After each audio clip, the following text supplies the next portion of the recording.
Talk more about this with Philip Turle, who joins me on the set. Philip, what's the likelihood that Trump going into this Republican National Convention will soften his edges a little bit? Well, I think we've seen a certain change in attitude by Donald Trump as a result of this assassination bid, and even he himself has been talking about what happened. He said, the agents hit me so hard when I got hit on the ear by the bullet that my shoes fell off. You can hear him in the announcement that he's when he's being dragged up saying, I want to get my shoes on. And he said, usually you have to wait until you're dead before you have an iconic photo, but I've got the iconic photo with the blood on my ear and the flag in the background.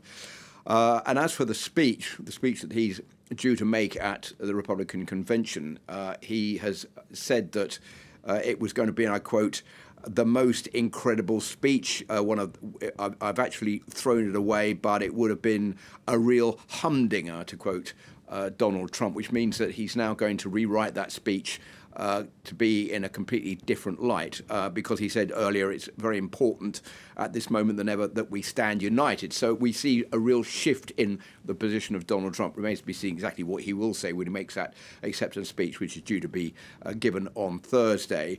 But this has really shaken up the whole election campaign in the United States. And I think we have seen a coming together, which was something 48 hours ago would have been totally and utterly impossible, of the two candidates, both Joe Biden and Donald Trump. As you were saying, Joe Biden yesterday trying to urge Americans to take a step back, to lower the temperature, and to stop the most aggressive tone, and remember that we're all fellow citizens and some of us neighbours and friends, and we shouldn't be getting violent over an election campaign. Well, we're going to talk a bit more about Biden in just a moment. But first, what's the latest on the investigation? What more do we know about what exactly happened? Well, there are certain elements that we do know about the identity of the shooter, which, of course, we found out pretty quickly yesterday. Thomas Matthew Crooks, he's 20 years old, from Bethel Park in Pennsylvania.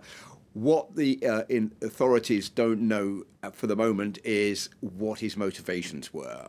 He's not someone who was an avid fan of social media. He hasn't been sending messages out, hate messages. He hasn't visibly been under the influence of any groups to set up the assassination of Donald Trump. And another element which has come to light is that just prior to the shooting, he went out and bought 50 rounds of ammunition on Saturday afternoon before he went to the Donald Trump rally, and took the gun, which he used, which is reported to have belonged to his father. So it looks as though there was no real planning beforehand that this was going to happen. So a lot of questions still asked about the gunman, his motivations, and of course the other great question is about the security and why this is all allowed to take place at a rally, and the gunman was 150 metres away from where Donald Trump was speaking. Well, one thing we do know for sure is that it's certainly shifted the dialogue away from, is Joe Biden fit for office? I mean, what kind of effect do you think this will have on that whole debate?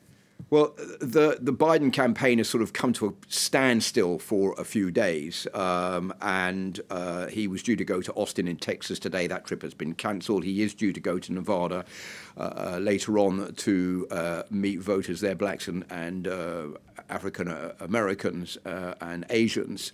But he has called, in the meantime, for a full investigation by the FBI and by the security forces into what could be possible lapses in security as far as this rally was concerned, and why it was allowed to happen, that Donald Trump was fired on by someone who climbed up a building and was in the visible sight of many of the public.